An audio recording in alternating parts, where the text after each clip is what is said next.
Hello and welcome back there to our little lessons. Now, what I teach you today is how to use an interrupt. And an interrupt is kind of an interesting tool inside the microchip, especially of the PIC one, because not all of them have this kind of an interrupt. Basically, as you know, in the while loop, you'll repeat a task infinitely until, of course, the while loop is broken or until an interrupt comes in. And what the interrupt will do is while the task is happening, uh, if a requirement is met for the interrupt, it will just jump the interrupt, execute what's in the interrupt program, and then just jump back into the while loop. Usually, you'll need something like this as a safety net. For example, if something bad is happening in the program or something that will make it into an error and make the program crash, you obviously don't want that. So the interrupt comes in, it solves the issue before the crash happens, and then the program goes back to normal. Or you can use it as a direct thing.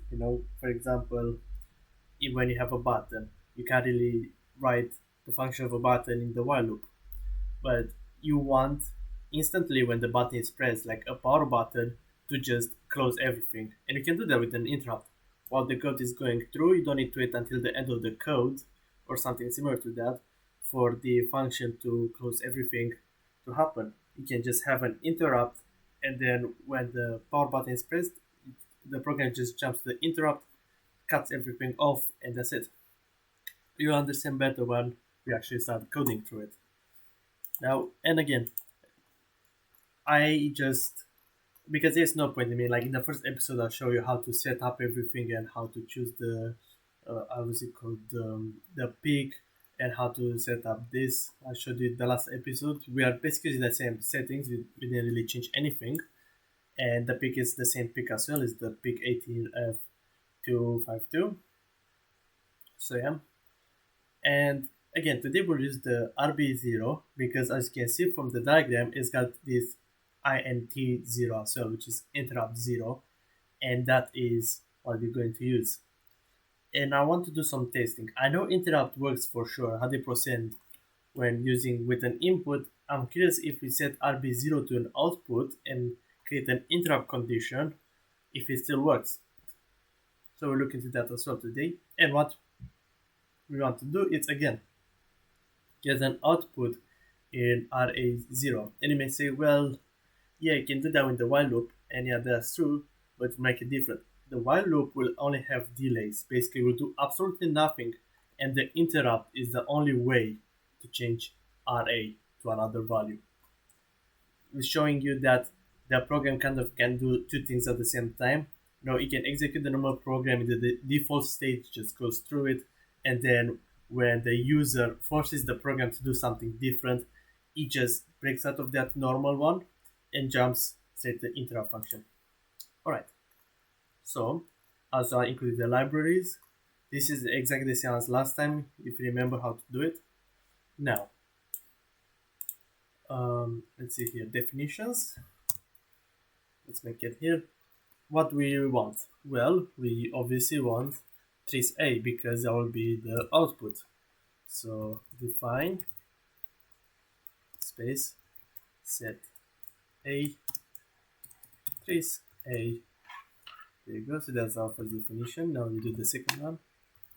Define set B space trace B because we want RB0 as well, since that one is actually the one that has the interrupt. And again, we'll say here define space out fill and then space port A bits dot RA0. There you go. And now the next define, and this one will be the input, and also will be the interrupt to port P bits dot RB0.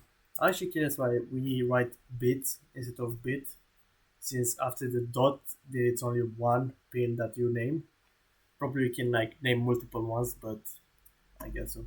Anyway, now we also need some functions. And as I said, you usually want to start with the setup function. So because you want to keep the main code pretty clean, that way it's easier to keep track of everything. So void setup space void, and also say that I want a delay too to put in the main program to kind of show you how the interrupt works, and it's a better way to see it. So void, oh sorry, delay void. There you go. All right, now we will write the actual interrupt function, but let me think. Before that, let's actually set up. This is the setup. So setup function. Okay, so void is set up bracket void, and then the semi brackets. There you go. I'll press enter here because I like to have at least one space distance between them. Now let's call it set A. Set A. Let's call it by its name. Equal with 0b 1 2 3 4 5 6 7. There you go. Semicolons. Again, don't get scared of the error. Sometimes it doesn't really let you finish the sentence because I guess MPLAB knows how easy it is to forget to put a semicolon. Now set b equal to 0b, and if you remember, it will be 1 2 3 4 5 6 7, and then the very last one, which is rb0, will be a 1. We'll set it as an input. There you go. We won't make the same mistake as last time of like calling the same function and then putting as an input and then by mistakes and as an output at the same time. Now again, we want all of them to be digital. So AD_con 1 bits dot oh, it doesn't, there you go, popped out, PCFG. Again, that means, and I don't even need to worry about it too much now. 0B01.1 semicolons. Okay, now I'll write it here nicely. Let's press enter, and now let's make it a separate one, and we'll say this one will be the interrupt. Did you guys spell it right? Set up. Now, what we do here, why did I write it separately? Well, this one will be the setup for the interrupt, because you still need to set up the interrupt. If you don't set up the interrupt, the program won't know that there is an actual interrupt inside of it. And you may say, well, why do we have to do all of this extra work? And again, if you remember from last lesson, we use RB0 as an input. Maybe you want to use RB0 as an input, but not as an interrupt. So to avoid the errors that will come if RB0 was set up by default as an interrupt, you'll need to do it manually. And there are quite a few steps to do that. First of all, we do the pull up. So, and again, I'm not entirely sure why, but I'm not the one that made the PIC or MATLAB, so for now we'll just have to follow blindly. And also it doesn't really cause any big change or any drastic change. So yeah, so that's the RB pull up. Now we will actually set the external interrupt. And what I mean by that is we'll actually tell the program when the interrupt will happen. Okay, now how we write this, it's a little bit long, but bear with me. So it will be int con 2 bits, so that's my dog, dot, and all of the is auto completing inted go g0. Okay, and we'll put it equal to 1. Now you may be confused, maybe like, well, what does this mean? Basically what we're thinking, I'll put it as a comment, it's telling the program to interrupt when RB0 goes from 0 to 1. Oh, I forgot that R in here. There you go. Okay. See? So that's what we are basically telling the program right now. We are telling the program, okay, if RB goes from a low to a high, do the interrupt. However, I'll put here like I'll enter. Here you go. Okay. Uh, However, it won't interrupt when RB0 goes from 1 to 0. Now you may look at this and go like, what do you mean it won't interrupt when it goes from 1 to 0? And here's the strange part. Now, to make it interrupt when it goes from 1 to 0, you need to set this on up as 0. But if you want to interrupt when it goes from 0 to 1, you might set it as a 1. And this will be a little bit annoying because it limits you to buttons basically on the input. And what do I mean by that? It's well, when you press a button, then the input theoretically will go from a 0 to a 1 very quickly.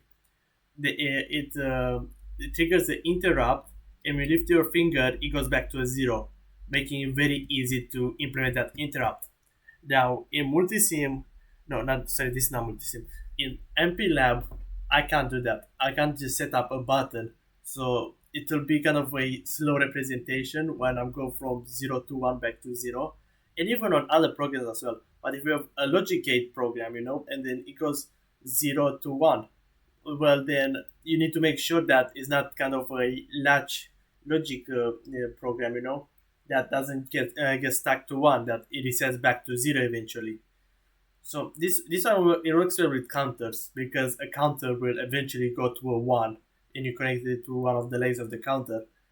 But yeah, just be careful with it. And you don't really often use it going from a 1 to a 0 because let's be honest, it's a higher chance that you keep the program kind of off, to a 0 where there's no current going through, so you don't waste any current or voltage or anything like that, and only want to activate it when there's actually a signal sent through. So yeah, that's why I use the one here. I'll leave the comment in here as well, I don't mind. Now the next one, and this one will be very very confusing, and I know that because I was confused as well. Now we'll only write int con equal to 0b 1 0 0 1 0 0 0 0. There you go. Is it 8? Yeah, it is 8. Okay. Now you may look at this and be like, Alex, come on now. Where did you get these numbers from? Why is this 1 0 0 1 0 0? And why is it only int con and not incon 2 bits or anything like that? Well, when you say incon 2 bits, you are calling a specific function like the pull up or the interrupt. When you are saying int con, you are calling it from the overall board. I think that's how it explained. And these ones and zeros are basically what you are enabling. So because I'm a nice person and everything like that, and I want you to understand what I'm doing, I found on this website, if you can see, let me move a little bit, there you go. I found this on a website. Let me make it full screen actually and zoom in. There you go. Basically, you have these 8 functions, yes? 1, 2, 3, 4, 5, 6, 7, 8. Yeah, there you go, there are 8 of them. Just making sure. And where do we put the ones and where do we put the zeros? Well, oh my god, it was almost at the edge of the screen, sorry about that. Well, the ones are here at the highest one, then 2 zeros, then another 1 around the center point, low or high. Now, this is what we did. We put the 1 for the highest one, which is this GIE command. And this one is the global interrupt enabled. If this is a 1 that we put as, then enables all unmasked interrupts. It basically enables the function of interrupt. However, if it was a 0, then it will disable all the interrupts. So you can see why for the highest bit, for bit 7 here, we put a 1, and not a 0. Now, EEIE, uh, complete interrupt enable, written complete interrupt. We don't care about that one. We don't care about the TOIE because this is for the timer, I think. Yeah, timer overflow interrupt alone. We don't really care about that one. Now we did bit 4, and bit 4 is the RBO int external interrupt enabled. So basically this one will allow us to interrupt with inputs, and that's why we put it as a 1. So whenever the interrupt occurs, the rising or falling edge of this clock signal is determined by the state of TTG bits. A little bit extra in here, and then the interrupts are enabled. So yeah, and the rest of them are kind of the same options.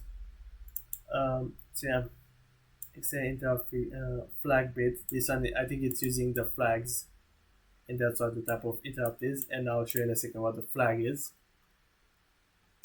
Now, let's go back to what we're doing. Since you understand this now, sorry, this is just my screen.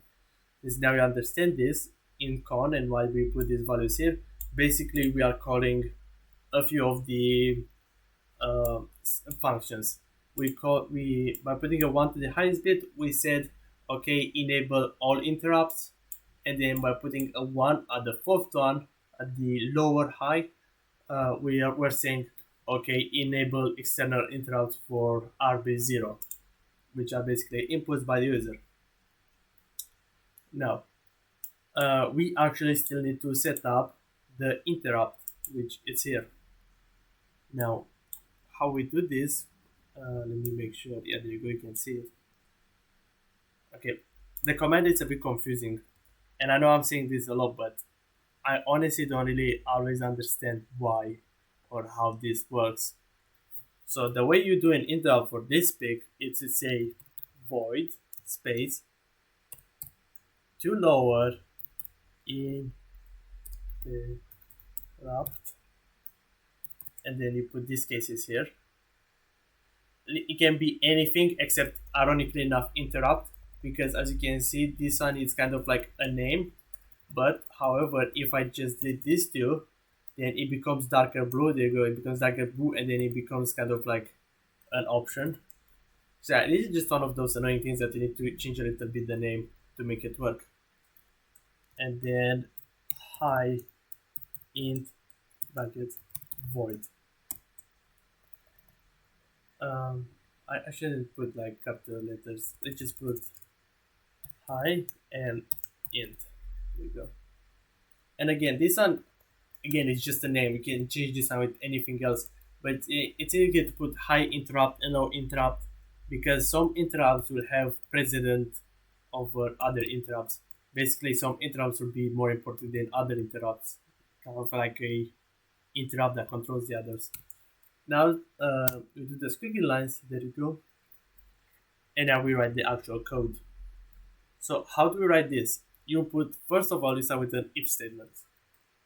If, and then bracket, you put a condition int con bit dot, I think it will pop, yeah, there you go.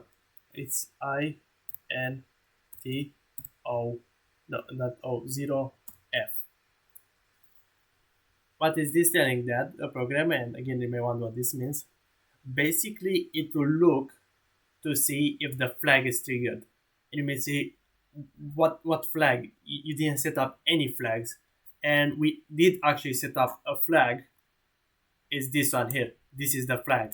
Basically, when it goes from 0 to 1, the flag will pop up, and then the interrupt is always running in the background. And when the interrupt sees that flag popping up, it will be like, yes, I can see the flag. Now I need to do the interrupts protocol. And now we actually write the interrupt protocol by putting out the squiggly line. There you go. Again, don't worry about the error. Just finish the part and the part of the code, and it might disappear.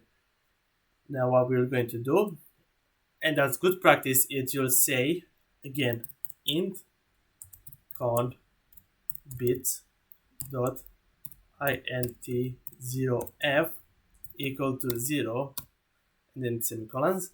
Why is this one? Well, this one will reset it back to 0.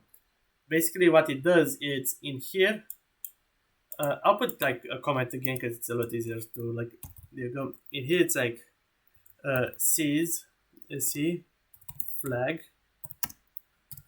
protocol starts.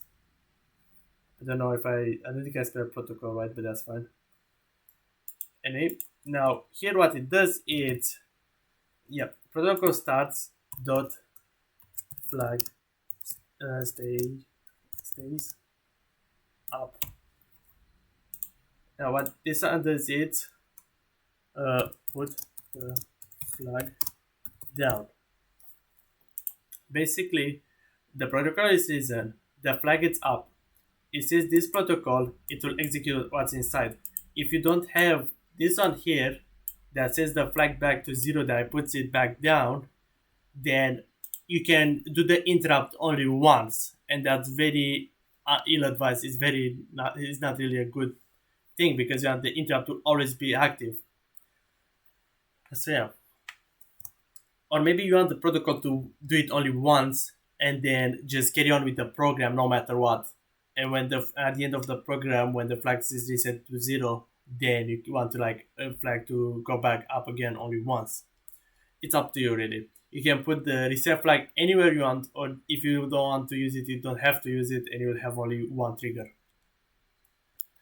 Okay, and what we want the program to do when the interrupt is open? Well, let's say that we want out pin, basically RA0, to be equal with the opposite of its current value, out pin. There you go. So, oh, sorry, that's hashtag, sorry about that. There you go. Yep. It's the same key, but I forgot to put a shift for it. And there you go. Basically, it will make it from a 0 to a 1 when the interrupt occurs. And then if the interrupt occurs again, it will make it from a 1 to a 0. And you'll see that. We'll see that in a second. So there's the interrupt all set up nicely. Now let's actually go again down here. Before we do the main one, we forgot to do something important, and that's putting a delay. So void delay bracket void semicolon enter. Okay, let's do an unassign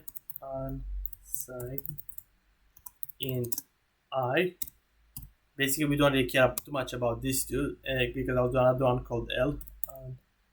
Unassign int L, and sorry, I put I on. There you go. And what we want them to do basically is to count and raise time, because the program has a frequency, and then that frequency will determine how fast it does the calculation. So basically, we can make it be like a delay of a second or 2 seconds and stuff like that.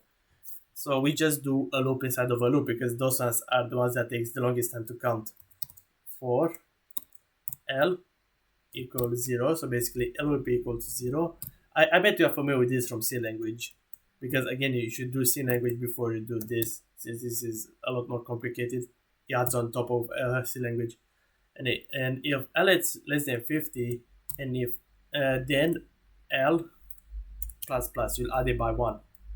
Alright, squiggly line, because you need to squiggly line, and inside of that, again, for, and now we use the second one, I equal to 0, we'll set this on to 0 each time it reaches, semicolon, I, it's less than 20, semicolons again, then we'll add it by 1. And again, squiggly line, there you go, and there you go. This will be the delay loop, basically just wasting time for the program. Now we actually go to the last steps. So this is the void main. What we'll do under it is installation, or maybe here, I'll put it here, which is called the setup function. So set up, there you go. And we want to ensure that the output is equal to 0. So out pin, it's equal to 0. Now, if you want, you can put it here, it doesn't matter. Or if you want to be more organized, you can just like put it in the setup functions. Under here, it should be okay. There you go. or maybe even under that as well. Okay, and there you go. Yeah, or you can just leave it in there in the main. Again, this code is not that big, so it shouldn't take us a problem.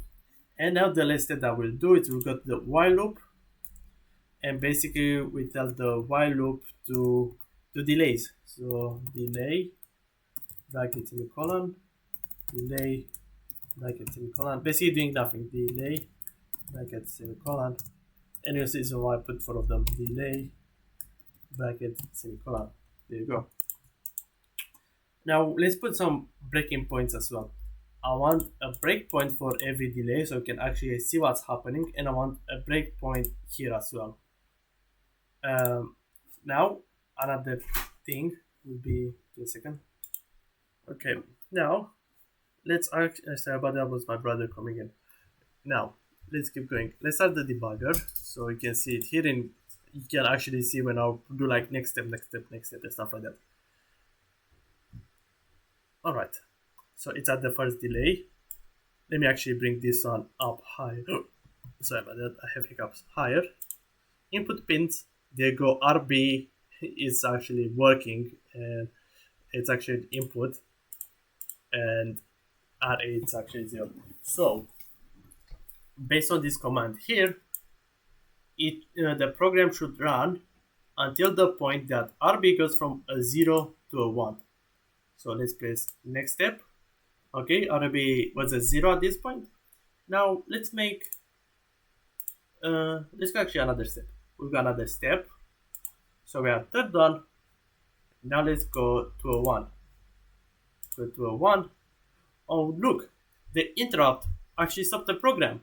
We were at this delay step, we were at step number 3. And all of a sudden, it just pushed me all the way up to this command here. And again, look, RA0, it's 0, it's a low. Now the program is telling him, okay, so it's a 0, make it the opposite. I click continue, and it made it the opposite. It made it into 1. And then the program didn't start from the beginning again. No, instead, it went to the next step, which was this step here. And we continue, and the values of the array stays the same. And RB0 stays the same as well because I didn't change it manually. But now if we go from a 1 to a 0, and we press next, nothing changes. The interrupt isn't triggered, as you can see.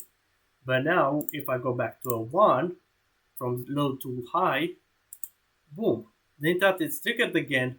It's telling again the program now it's looking, oh, out pin it's equal to 1. Well, let's make it the opposite and make it equal to 0. There you go. And now it's equal to 0. And RB is still 1. The program still works as normal, And you can see how the interrupt works. Basically, the program will go on, will be like, oh, I'll just do these tasks here. But then when all of a sudden it sees that, oh no, the signal for RB changed from 0 to 1, I'll just pop up in the interrupt. I will see what it needs to be done, and then just change it to 1. Now let me set this one back to 0 and stop the program. Now let's see what happens if I get rid of the flag. Let me just copy this one quickly, delete it, because I'm curious as well. I didn't really try it. So I know that's kind of irresponsible that I should try the program before showing it and teaching you and stuff like that, but cut me some slack. Now, everything goes as normal. This time we go from 0 to 1. Boom, it does the interrupt. It will make RA0 to a 1 to a high. There you go, I made it into a high. And oh no, what is this? The flag is still on. The flag is still high. And the program just doesn't know what to do. Basically, it's stuck in this position because the flag is high. It's a 1. It never went back to 0.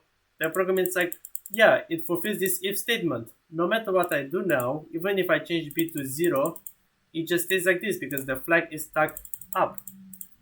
So now you understand why we need to reset the flag. Otherwise, the program won't work properly. So now that I'll put this on here, I'll stop the program, run it again. There you go. go through here, make it from 0 to a 1. There you go. Now the interrupt, the flag will be put back down, so it won't be stuck in that infinite loop. Alright, we'll make it back to 0. Now let's change something else. I was also wondering, what if RB0, the interrupt, wasn't a manual input? What if it was an output? So let's change this one from a 0 to a 0 to basically, let me stop the program. So, okay, change this one to 0 to be an output, and let's write here input equal to 0. There you go. And then input equal to 1. Let's see if it actually triggers it. So everything here should be alright. Let's run it. There's no error, so that's good. The simulation is on. I can see it's a digital output. It's not an input anymore. Even if I wish to, I can't really change this value to 1. It will be stuck at 0. So the input is 0, so I made it 0. I didn't add breakpoints on this one. I'll add here 1. There you go.